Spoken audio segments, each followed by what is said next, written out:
So, good morning, grade 9. So, for today, we're going to discuss a type of verbal which is infinitives.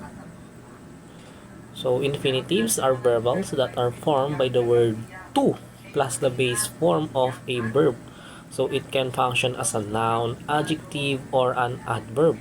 It is important to note that not all phrases that begin with to are infinitive. So, according to this law, an infinitive is a combination of the word to plus a base verb. So it can act again as a noun, adjective, or an adverb. But remember that not every phrase that's starting with a to is considered to be an infinitive. So it can only be considered as infinitive if it is followed by a verb.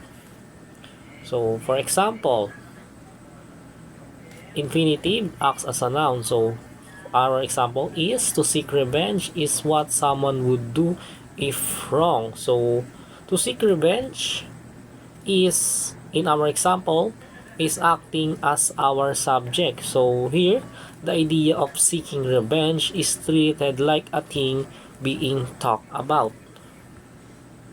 Next, his objective is to mock him. So, to mock is our subject complement. So, when we say subject complement daw po is, it is a word or a phrase that comes after a linking verb and describes, identifies, or renames the subject. So, our linking verb in here is is. So, to mock is identify what is our objective or his objective. Next is his plan to get his revenge is slowly taking shape.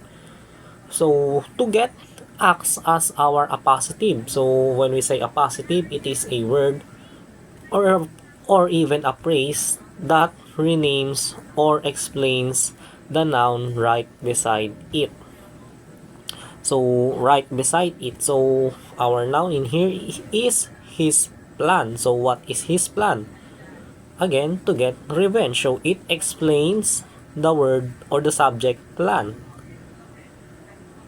Next is he refuses to listen. So to listen or our infinitive in here acts as our direct object. So when we say direct object, it is a word or even sometimes phrases that receives the action of a verb.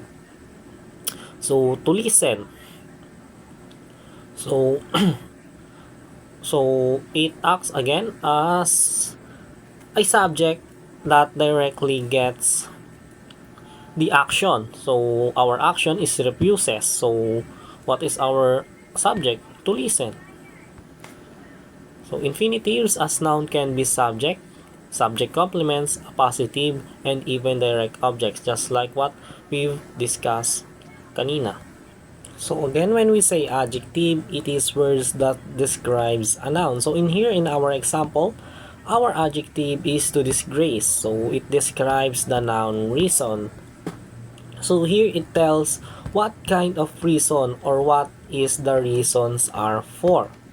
So again, as an adjective, our adjective or our infinitive that acts as an adjective in here is to disgrace. It describes the subject reasons. Next is another example for an infinitive acting as an adjective. So Antonio's plan to ask for a loan for Bosanyo does not sit well with him. So our infinitive that acts as an adjective is to ask. So it describes the word plan. So it describes or it tells us what plan or what is Antonio's plan. So an infinitive used as an adjective comes after the noun or a pronoun it modifies. So it cannot come after or before a noun. So next is it an infinitive that acts as an adverb. So for example, I will get a pound of his flesh to bait fish with it.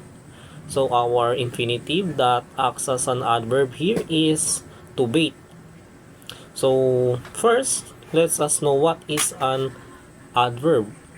or adverb infinitive. So it tells us why, how, or what purpose an action is being done. So in here, in our example, again, our infinitive adverb is to bait. So it explains why did we get a pound of his flesh.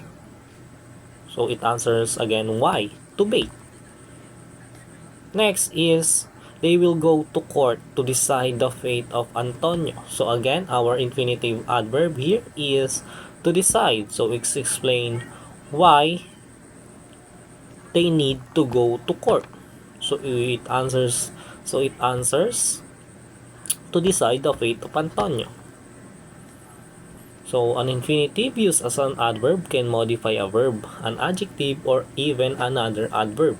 So most infinitives that function as adverbs tells why the action occurred. To check if an infinitive acts as an adverb, look for the verb it describes.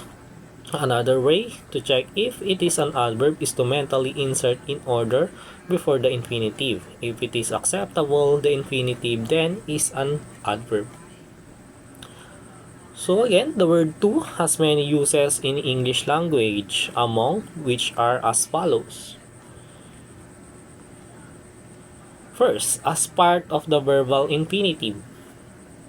So for example, he refuses to listen. So again, our infinitive here is to listen. So to listen, so when we say verbal infinitive, it means it works with a verb to complete its meaning. So again, it works with a verb to complete its meaning. So our infinitive again here is to listen. It completes the meaning of the word or the verb he refuses. So again, our infinitive here is to listen, and it completes the meaning of the verb refuses. So next is as a preposition to indicate a movement. So when we say a preposition that indicates a movement, it is straight to the point. So it shows direction or even a recipient. For example, Bassanio gave the money to her. So our infinitive here is to her. So it shows who received the money. So who received the money? So who shows who received the money.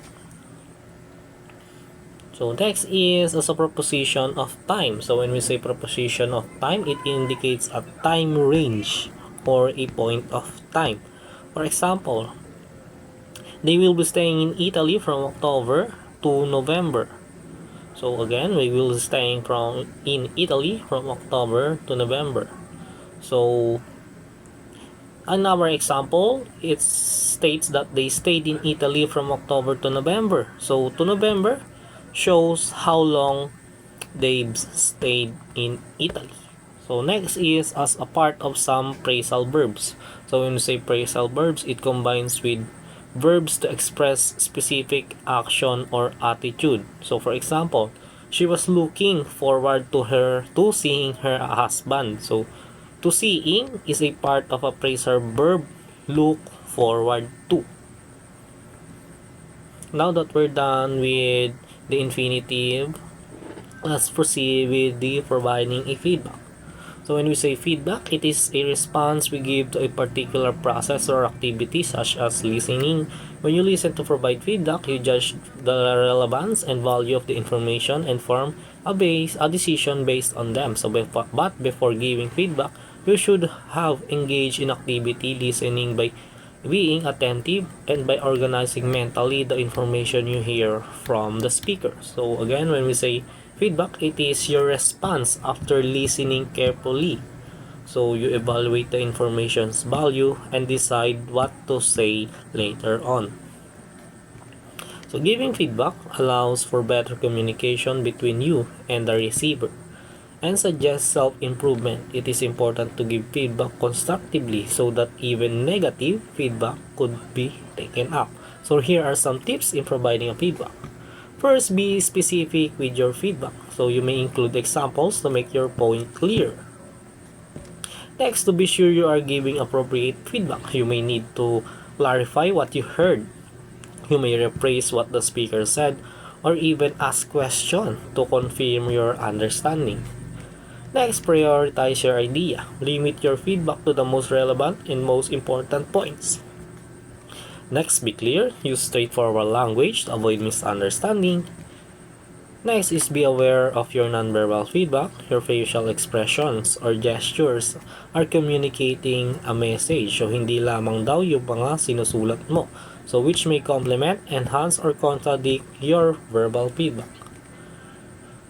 So, by carefully evaluating these factors, you can make informed decisions about the credibility and integrity of your sources when reading and writing expository text. So, this critical approach helps to ensure the reliability and accuracy of the information you encounter and communicate to others. So, according to this daw, by evaluating sources carefully, you can judge their credibility and reliability. So this ensures that the information that you read or share in expository text is accurate and trustworthy. So that's it for our today's discussion. I hope you listen and learn something from me. Thank you, grade 9.